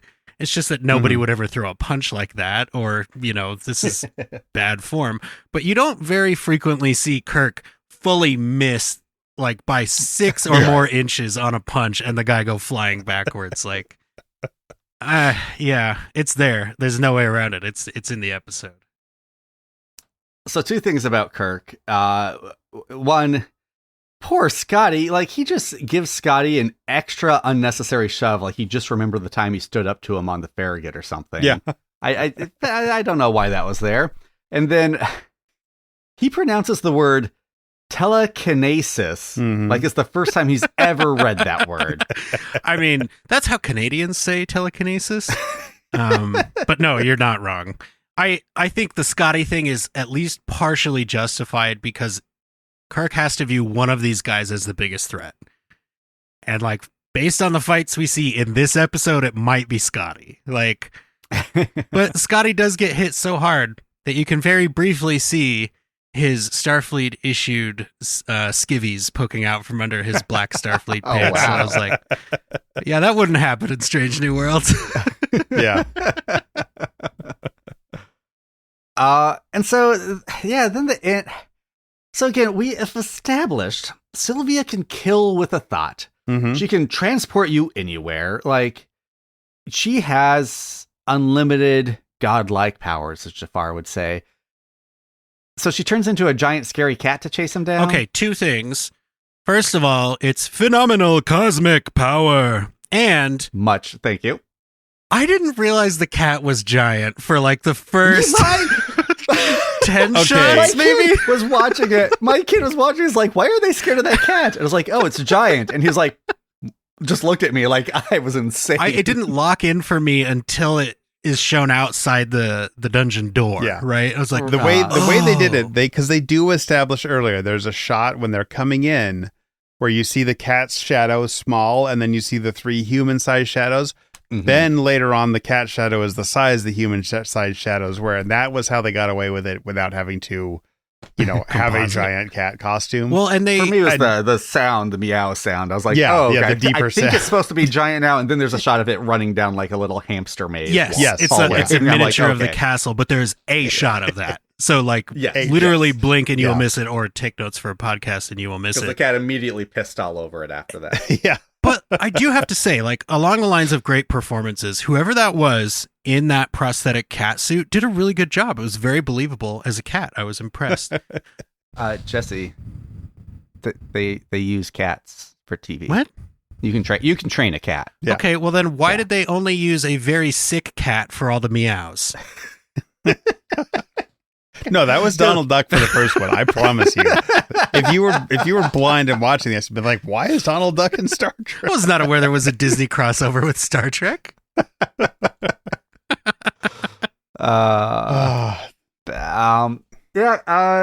Karab's great. I love it when he becomes Karab the Cuck. Yeah, that whole subplot is pretty great. But even that is not. So I didn't read it as that. I read that as him just being very disapproving. Like, these are not the methods we agreed on. We promised we were going to observe in one way, and now she's ruining the whole experiment.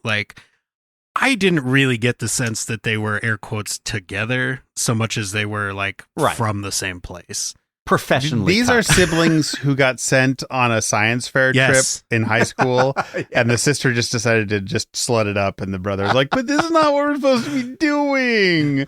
Well, and then she smashes him with a door. It happens all the time. Yeah. Tails all the time. Exactly. It's going to continue with the Disney references. It continues this trend of Star Trek of apparently humans are really unique. We may look like every other race in the universe, but apparently we're super unique. I love how they start with why can you just not accept what you are told? Mm-hmm. Again, this idea way back from Enterprise of apparently humans just say fuck all. We need to prove it for ourselves. And then she takes on the human form. She's like, these sensations, I've got to get my dick wet right away. It again, just goes back to every human is well, we're just going to inseminate the galaxy. That's how we're going to colonize the galaxy. Well, yeah. And I think she's sort of meant to illustrate the difference between how the humans are perceived and how they are, right? Because Kirk, again, Kirk isn't immediately I'm going to hit on her. I'm going to seduce her. We're going to get out of this. He's trying to gather the information. He's very skeptical of her. He stands in opposition. And then when he realizes, oh, she's literally in her feels, maybe I can use that against her. And it's purely a strategical decision, Cameron. It has nothing to do with Kirk's desires. She's a cat in heat. Right. And it's not the most subtle metaphor ever, but it is technically a metaphor. But going back to Strange New Worlds, it's a lot like 4.5 Vulcans and not Spock Amok, but Charades, where she's basically going through puberty in a way, and that she's never had these feelings before, much like our crew never had the Vulcan logic feelings before. So everything gets heightened and blown up. So that's right. Kirk has controlled his raging libido to work for him, not against him. But also Korab. She drops a door on him, which that sucks. sucks. But like, aren't you basically omnipotent? Aren't you literally holding the tool that makes you basically omnipotent? Why would there ever be a situation where you go, there's no time, just go? Like, yeah. Can't you just teleport them out back to the ship? Use the magic, man. Like, just use the magic. I don't know. Maybe she's a better magician than he is, and that's part of it that doesn't get explained. Because you're right, there's a lot of stuff that doesn't get explained, and I think most of it doesn't matter, but some of it definitely does. I would love to see this race again. I love the little wiggly tentacle, like they look like Dr. Seuss birds with Cthulhu faces, right? Like, I would love to see them again. I think they'd be great. I mean, Lower Decks absolutely could have done a whole episode around those kinds of aliens, but I think you could make that more terrifying with a bigger budget and, you know, maybe 1 or 2 extra passes on the script. I was just glad they looked alien. Like, I was like, oh, they look like, that's legitimately. Okay. Yeah. I like that. I like the 60s-ness of the ending. It's like, I'm going to smash this thing and then it's going to be over.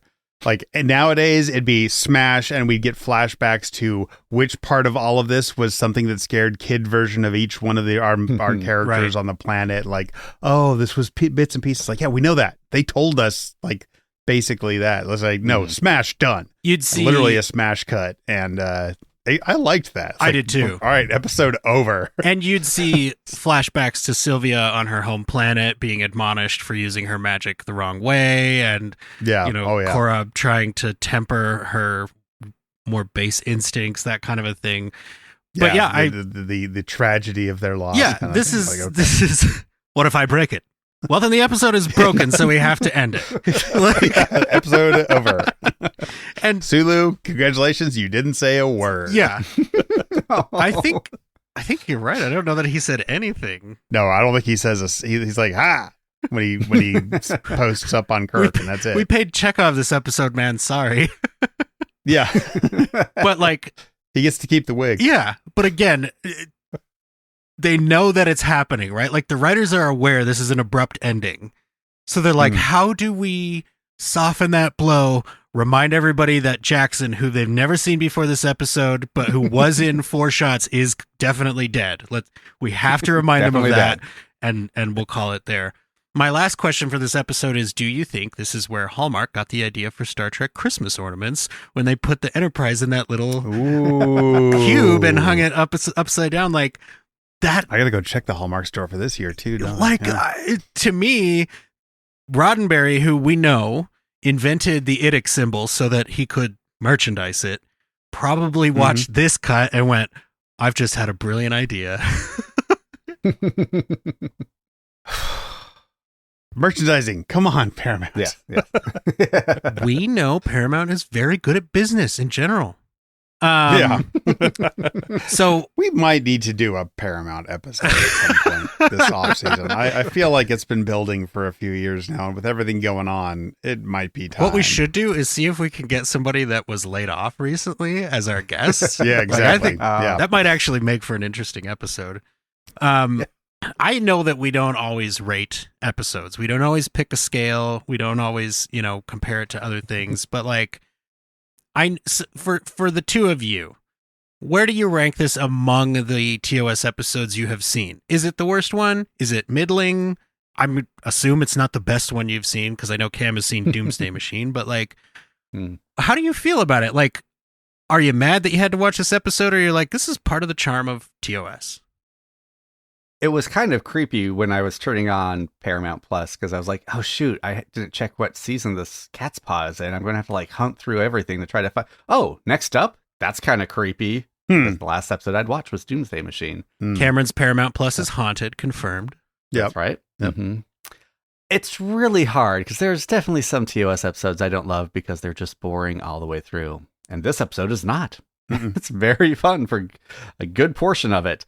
But it's far from the best episode. So yeah, I don't know. I guess like if you turn it off halfway through, it's up there. It's a lot of fun. What about specifically compared to What Little Girls Are Made Of? Because that feels like a cohesive episode that's about something, and I could tell you the story of that episode when it was all said and done. But yes, as John pointed out, there are some pacing issues with it. I think I'd prefer what little girls are made of. I think I would prefer it if I were to give us a number rating, and I'm just like, again, just like that we've had these arguments again and again on Green Shirt. This is probably a 6 out of 10. This isn't a dog shit episode. Like I would watch this episode again if it's like, oh hey, let's watch this silly the Halloween Star Trek episode. Right. And I'm glad I didn't watch Doomsday Machine just before this. I'm glad I have picked and chosen, because I bet coming off straight off Doomsday Machine, I'd be like, wow, this was a 4. Right. But on its own, it's like, yeah, it really did keep up the pacing. There are fun little moments. Just like, why is McCoy so obsessed with the skeleton? Why? I was thinking 6, honestly. Yeah. I think 6 is respectable. I think anything over a 5 is like an episode that you wouldn't turn off if it were on, right? Like, you'd be like, I'm going to watch the rest of this because I remember it and I liked it enough. Yep. Yeah. Well, thank you for the Halloween treat. Yeah. It was a trick and a treat all in one. It was. And I think we should take the suggestion of watching Wolf in the Fold next year. It's obviously they're not going to mention Halloween in that episode, but it is the kind of episode that I think is right up you guys' alley, because it's got a very specific setup, and I'm not going to spoil it here, but I think it would be a good watch.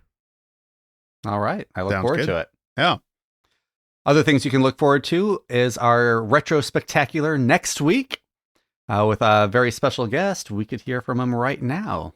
Yeah. Let's go ahead. Here is our call-in from Julian. Hey, what's up, Open Pike Night? Julian Brown here from Strange New Pod. And so top 5 horror movies. This one's easy. I am a Halloween and horror junkie. First, easy, The Shining. It is my all-time favorite horror movie. Stanley Kubrick, an amazing score to go along with it. Jack Nicholson, just everything about The Shining. Man, that is a psychological I forget if you could swear on the show, so edit this if you can't, but it's a psychological mindfuck. I love everything about The Shining. Followed very closely for second, if not tied for first, is A Nightmare on Elm Street. Robert Englund is Freddy Krueger. Nancy, everything. I grew up on Freddy. My mom put me in front of that movie when I was in diapers, which she shouldn't have done, but maybe she should have, because I became a horror fanatic because of it. So Freddy at 2. Number 3 is a movie that I don't even like, but I put it up there with my top 5 favorite horror movies because it scares the hell out of me to this day. And that is Sam Neill and Lawrence Fishburne in Event Horizon. I literally still have nightmares about that movie to this day. Number 4 is going to go to, it's a spooky season one. It's not scary. I'm a 90s kid. Hocus Pocus. You gotta love the OG, the original. Man, Hocus Pocus. The sisters, just everything. If you haven't watched it, go watch Hocus Pocus. You know you want to. And finally, at number 5 is going to be, I know this is a weird one because it's so not well known, but the direct sequel to The Shining, and that is Dr. Sleep. If you have slept, no pun intended, on Dr. Sleep, please go watch it. It is an incredible sequel to The Shining. Ewan McGregor's in it. One of my favorite actors, Rebecca Ferguson, is in it as Rose the Hat, who is just a great villain. Oh, man. It should actually probably be lower on my list. These are just kind of 5, Shining definitely being at the top. But man, Dr. Sleep. Don't miss Dr. Sleep. Go see it. Thank you for asking me to do this. I will talk horror with you guys any day. Happy Halloween. Happy spooky season. See you later. Okay, Julian, one note. It's not pronounced sisters. It's pronounced sisters.